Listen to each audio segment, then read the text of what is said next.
Wow. Kraven is like a parody of a bad movie that is still dull and worse than I ever realized it could be. And I had absolutely no plans on reviewing this, considering my reviews are typically middling and not really worth taking the time to edit if I'm honest. The reason why I've pared back on my reviews of late, though I still have some in the works, including some stellar scary movies, so if you're one of the 5 people who like those, stay tuned. But at this point, I'll only make a review if I'm really eager to get my opinion out or if I have something genuinely important to add to its discussion. But my goodness, I don't think I could continue on without putting it out there just how bad Kraven was. Welcome to Sandwich Reviews. I'm the Talking Sentient Sandwich, your naive but informed optimist. And it only took 5 minutes, probably even less than that, for me to come to the conclusion that Kraven was really bad. By the end of its runtime, coming to the even worse conclusion that Kraven might just be the worst movie I'd ever seen. And that is an inherently hyperbolic statement because there are plenty of other atrocious movies that defy the very definition of what a movie is, from pseudo-intellectual and artistic student films that are just plain boring, to other second-rate superhero movies that I'd say Sony must have a patent on, to one specific animated Batman movie that is bad enough already on top of its runtime being stretched past 60 minutes, so it would legally be considered for theatrical showings. And maybe I should rewatch that and one of Sony's other bad associated with Marvel movies so I could fairly compare them, but I wasn't about to subject myself to that. I already put myself through the couple hours of Kraven that I'll never get back, because it was truly something special, especially when you look at big Hollywood blockbusters that should have at least a little bit of thought put into them, given that $100 million of someone's money is at stake. But no, it was almost like the writers were actively trying to make this as cliched, cringy, and bad as possible. And then, as each crappy scene was sequentially being filmed, no one, not the actors or anyone behind the camera, stopped to ask what they were doing, if the story that they were crafting could be made better or just given up on. And there's definitely something to be said about committing to what you're making, like what can be argued that some of the actors are doing.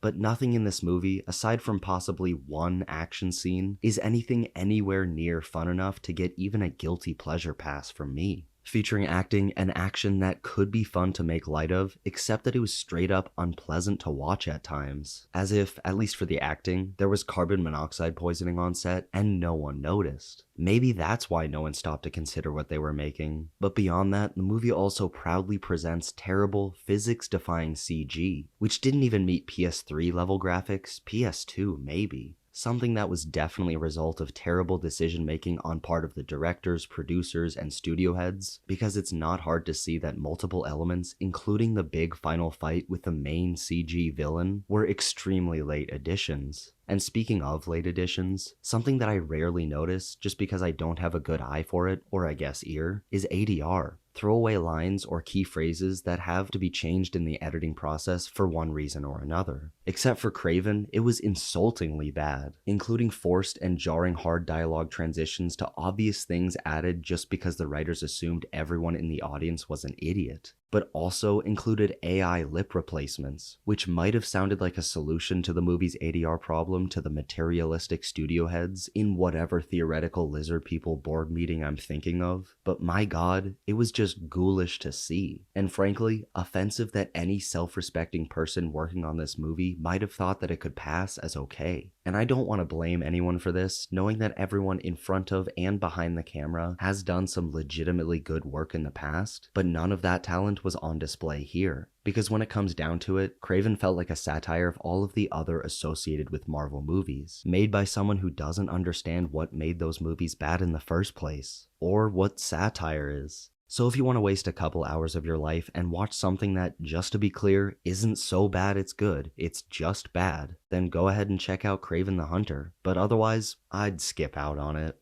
And now, despite there only being 2 quick things I want to complain about, let's talk spoilers. So make sure you've seen this movie before continuing on. Who am I kidding? No one's seen this movie. So for you guys, I'll just get you up to speed and say that the whole plot of this is Kraven rescuing his brother from the Rhino. There's a lot of steps involved, such as us getting an unnecessary look at how he got his Kraven powers, something I didn't have a problem with because Kraven has had similar vague powers in the early 2000s Ultimate series or something, but that's all there is to the movie, which makes for an impressively boring story that could have saved itself by the third act, but seemed hell-bent on staying dull. For example, in the last 15 minutes or so, it's revealed that the Rhino was hired by Russell Crowe, Kraven's father, and even before then, I was really hoping for a reveal or just some kind of development that he was the real bad guy. Let the movie dive into that father-son relationship, making Russell Crowe's character adhere closer to the OG Kraven from the comics. That way, people would have been more accepting of the changes made to Aaron Taylor Johnson's version. And there's themes there. But instead, the whole storyline of Russell Crowe being the big bad pulling the strings ended up feeling tacked on as an afterthought, where he comes in at the end to reveal, after pretty much no screen time at all, that he had done did it. And following a dialogue scene devoid of any depth, he just gets killed by a bear. Just supremely disappointing.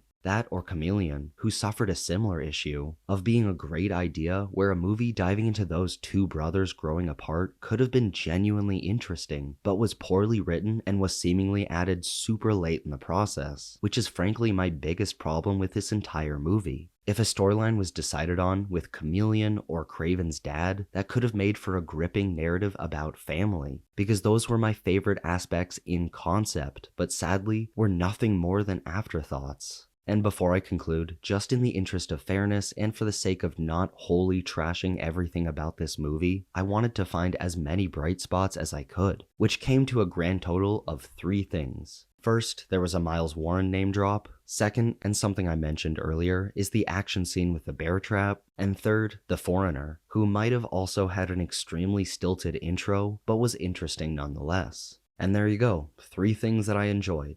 But did you dislike this movie as much as I did? Were you able to find other bright spots that I missed? Let me know down in the comments. And as always, thanks for watching. Make sure to leave a like, subscribe for weekly video essays and reviews, and enjoy a delicious sandwich.